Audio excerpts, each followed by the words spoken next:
দেখো যমুনা নদীর তীরে কিন্তু মা যমুনার এটা মন্দির।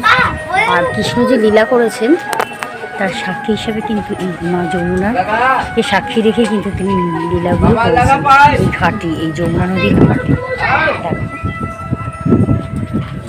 দেখো হচ্ছে যমুনা।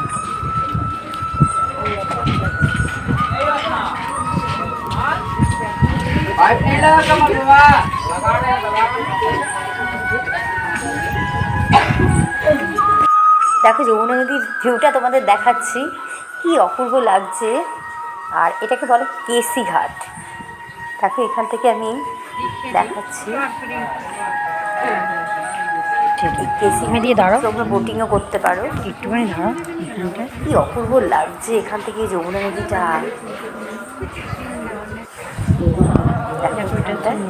এখানটা আমিও নিজেও একটু সেলফি তুলে নিলাম।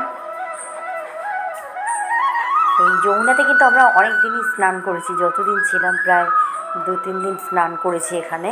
এই দেখো কেসি ঘাটের এখানে এইগুলো রয়েছে, এইগুলো করে তোমরা বোটিং করতে পারবে। আর বেলা 3টের সময় গেছিলাম, প্রচণ্ড রোদ, তার জন্য কিন্তু আমরা একটু বসতে পারিনি।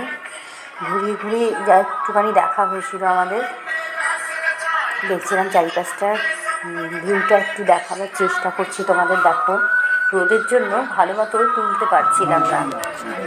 এত সুন্দর এই যমুনা নদীর ঘাটটা, এই কেসি ঘাট, এত ভালো লাগবে তোমাদের। এখানটায় বিকেলবেলা আসলে কিন্তু ভীষণ মনোরম পরিবেশ, আর খুব ভালোও লাগবে এখানে। একদম বৃন্দাবন থেকে একদমই সামনেই, এটা পায়ে হেঁটেই আসা যাবে।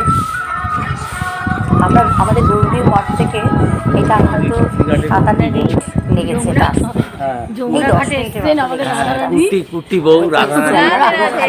রাধে রাধে।